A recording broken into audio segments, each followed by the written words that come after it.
श्री हरि श्रेय और प्रेम। नैमिषारण्य में ऋषि ब्रह्म सत्र करते हैं। वह सूत जी आए हैं। सभी ने सूत जी का सम्मान किया है। सौनक मुनि ने सूत जी से प्रश्न किया है, कल्याण किसको कहते हैं? श्रेय का स्वरूप समझाओ। वेदों में दो शब्द आते हैं, प्रेय और श्रेय। जो थोड़े जीवों को प्रिय लगता है, थोड़े समय प्रिय होता है, फिर जिसमें आरुचि होती है, उसका नाम प्रेय है। जो सबको प्रिय है, जो सर्वकाल प्रिय है, किसी को भी जिसमें आरुचि नहीं है, उसी का नाम श्रेय है। आनंदमय परमात्मा श्री कृष्ण श्रेय स्वरूप है। आनंद सभी को चाहिए, सर्वकाल चाहिए। आनंद में किसी की आरुचि नहीं होती है। जो सबको प्रिय है, जो सर्वकाल प्रिय है, वही श्रेय है। जो थोड़े जीवों को प्रिय है, थोड़े समय प्रिय लगता है, फिर जिसमें आरुचि होती है, वे प्रिय है।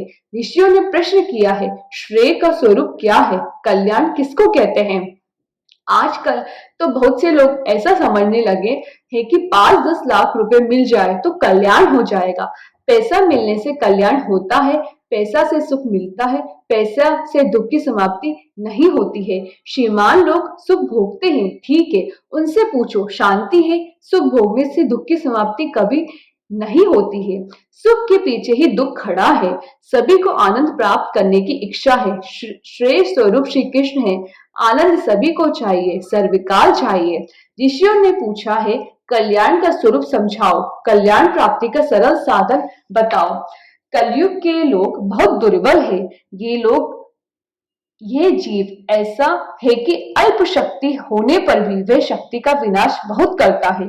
शक्ति का विनाश करने से वह अति दुर्बल है। साधन सरल हो तभी कलयुग का मानव भक्ति कर सकता है। साधन कठिन हो तो कोई भक्ति करेगा नहीं। कलयुग का मानव दुर्बल है, मंद बुद्धि वाला है। व्यास जी ने हमारे लिए ऐसा लिखा है, मंदा सुमंद मताया मंद भाग्या युपद्रिता।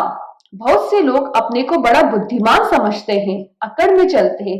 व्यास जी ने लिखा है, कलयुग के लोग मंद बुद्धि वाले हैं। जो काम करने की बहुत ही जरूरत है वे नहीं करते हैं, जो काम करने की जरूरत नहीं है वे करते हैं। प्रातः काल में 4 बजे उठकर भजन करने की बहुत जरूरत है। लोग यात्रा करने के लिए जाते हैं, लोग यज्ञ करते हैं, दान देते हैं, अच्छा है। अति उत्तम तो यह है कि घर में प्रातः 4 बजे उठकर भजन करो, ध्यान करो, जप करो। जो करने की बहुत जरूरत है, मानव वह नहीं करता है। बहुत से लोग ऐसे होते हैं जिन्हें प्रातः काल में जब ठंडी हवा छूटती है तब उनको गादी गतरी में मजा आता है। प्रातः काल में 4 बजे के बाद जिसको गादी में मजा आता है, उसको ऊपर जाने के बाद सजा भी बहुत होती है, मार पड़ती है। कलयुग का मानव मंद बुद्धि वाला है। जो करने की बहुत जरूरत है वह नहीं करता है। व्यवहार में मानव सावधान रहता है। ऐसी सावधानता भजन में नहीं होती है। बहुत से लोग रुपया जब गिनते हैं तो एकाग्र चित्त से गिनते हैं। रुपया गिनते समय उनसे कोई बोलता है तो नहीं सुनते हैं। आपने कुछ कहा होगा, मैंने सुना नहीं। रुपया गिनते समय कोई कुछ बोलता है तो वह सुनता नहीं, किंतु माला करने को जब वह बैठता है और तब कोई आता है तो सब सुन लेता है। रुपया गिनने में कैसी सावधानता है। रुपया गिनता है तब मन एकाग्र होता है। ऐसी सावधानता भजन में कहा, मानव मंद बुद्धि वाला है। व्यवहार के काम में वह सावधान रहता है, भगवान की सेवा पूजा में गाफिल रहता है, इसलिए उसको मंद बुद्धि वाला कहा है। जीवन बहुत थोड़ा है, थोड़े ही जीवन में विघ्न बहुत आते हैं। साधन सरल हो तभी कलयुग का मानव भक्ति कर सकता है।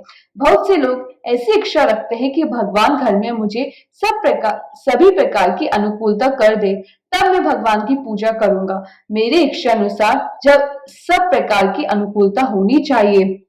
जीव जगत में आता है तब वे पाप और पुण्य दो ही लेकर आता है। कोई जीव ऐसा नहीं है जो केवल पुण्य ही लेकर आया हो। सभी जीव पाप और पुण्य दोनों लेकर आते हैं। पुण्य का फल अनुकूलता है, पाप का फल प्रतिकूलता है। घर में मेरे इच्छा अनुसार सब प्रकार की अनुकूलता मिलनी चाहिए।